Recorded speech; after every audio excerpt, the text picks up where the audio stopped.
On September 18, 2025, Intel's stock soared an astonishing 30% in a single trading day, sending shockwaves through Wall Street and the global tech industry. The sudden surge left analysts scrambling for answers, as few could have predicted such a dramatic reversal of fortune for a company many had written off. For years, Intel had been seen as a fading giant, its once mighty reputation overshadowed by missed opportunities, manufacturing delays, and relentless competition from newer, more agile players. The company's offices and factories, once symbols of innovation, had begun to feel like relics of a bygone era. But the reason for this sudden optimism was as surprising as the rally itself. Nvidia, the undisputed powerhouse of AI chips and Intel's longtime rival, stunned the market by announcing a $5 billion investment for a 4% stake in Intel. For Intel, battered by years of declining market share and investor confidence, this was more than just a cash infusion. It was a lifeline, an unexpected show of faith from a former adversary, and a chance to rewrite its story. Nvidia's visionary CEO, Jensen Huang, clearly saw value where most of Wall Street had lost hope. His bold move signaled that Intel's assets, talent, and manufacturing capabilities still had untapped potential in a rapidly evolving tech landscape.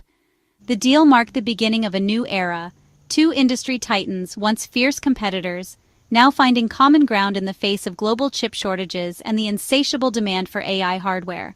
Intel's legacy of building its own chips, with sprawling fabrication plants and decades of engineering know-how, stood in stark contrast to Nvidia's fabless model, which relied on outside partners for manufacturing. Yet this partnership hinted at a strategic shift for both companies. By joining forces, they could potentially combine Intel's manufacturing muscle with Nvidia's design prowess, creating new opportunities in a fiercely competitive market.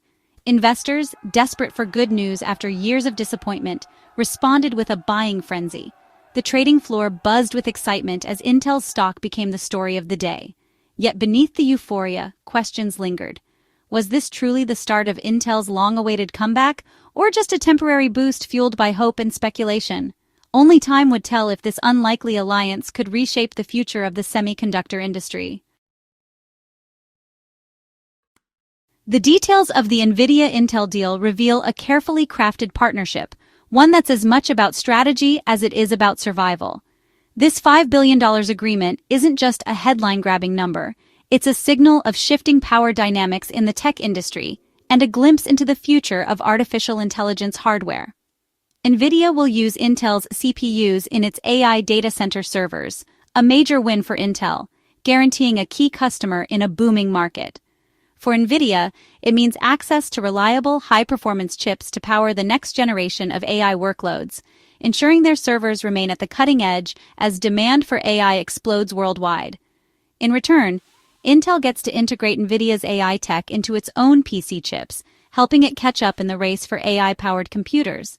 This move could make Intel-powered PCs smarter and more competitive, potentially revitalizing its presence in a market where it's been losing ground to rivals.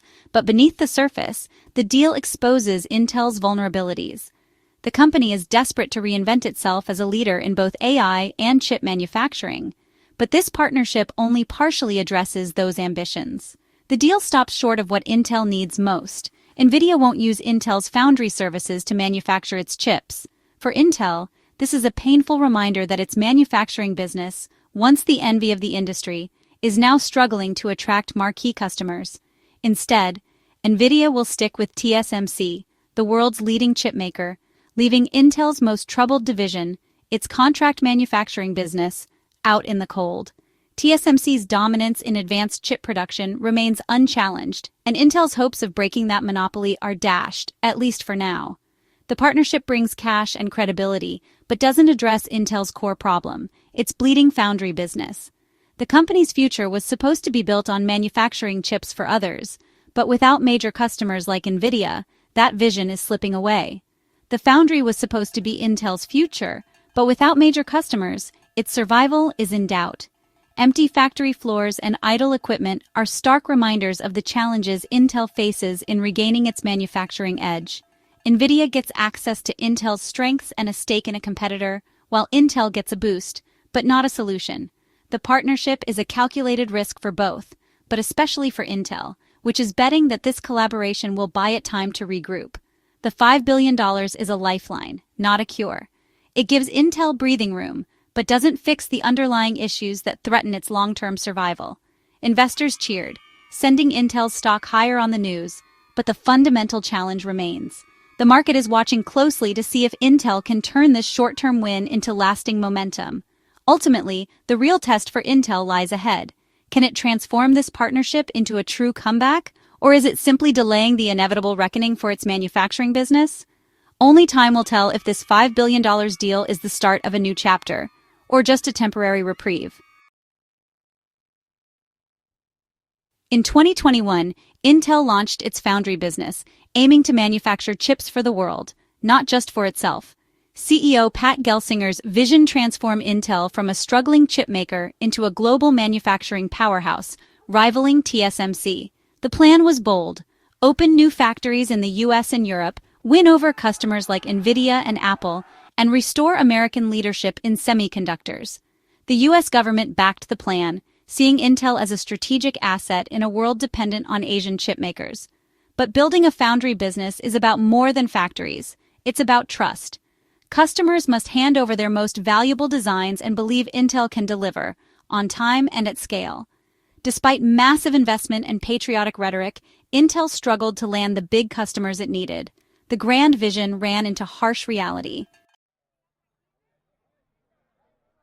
Intel's foundry dream quickly turned into a financial nightmare. The costs of new factories soared into the tens of billions, but orders from outside customers never materialized.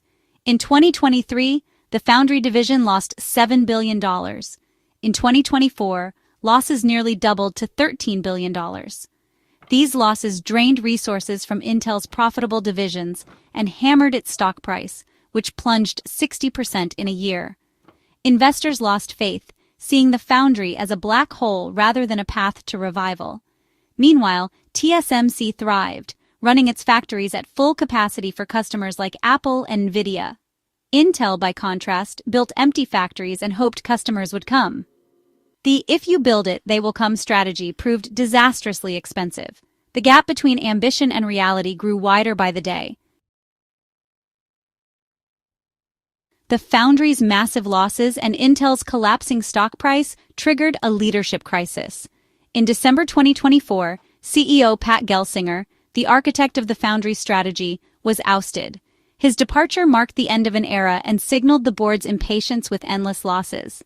Now Intel faces a crossroads: double down on the foundry dream or pivot to a new strategy. The next CEO inherits a divided company and a skeptical Wall Street.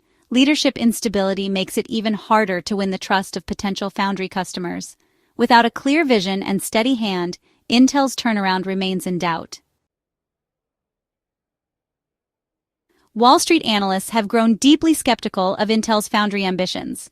The Nvidia deal gave the stock a short-term boost, but experts see the foundry as a long-term drag.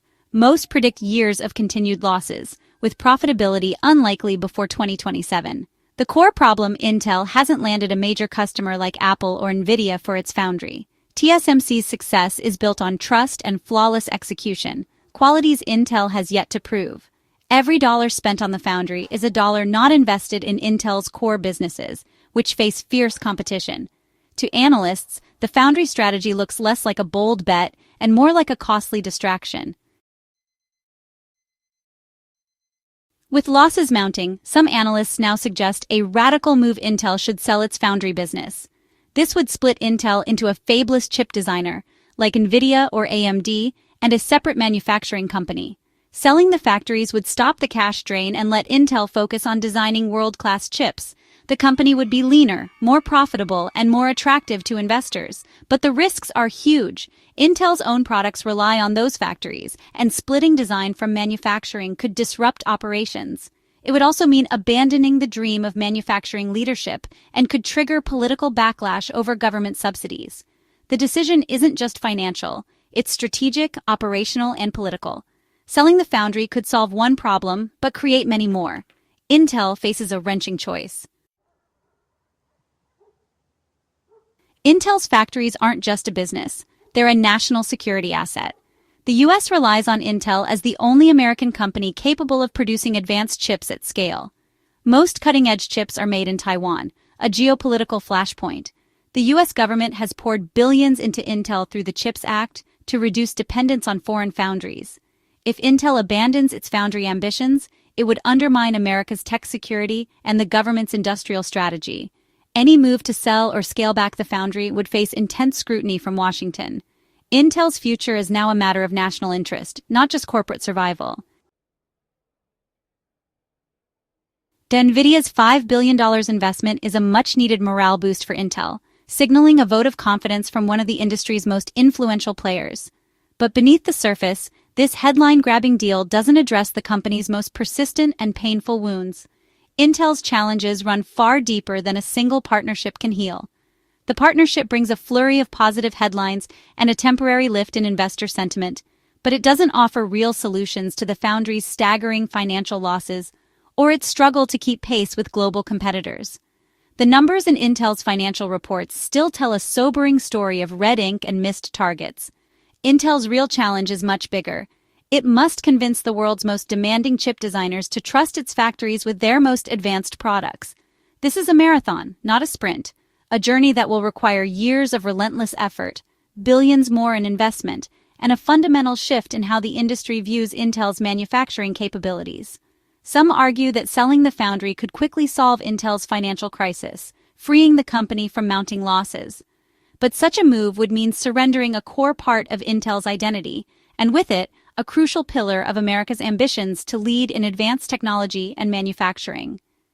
The Nvidia deal, while dramatic, is ultimately a sideshow.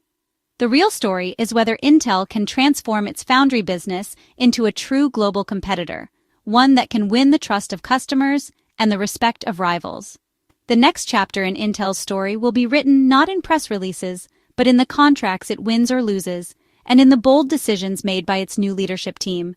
Every deal, every partnership, and every strategic choice will shape the company's future.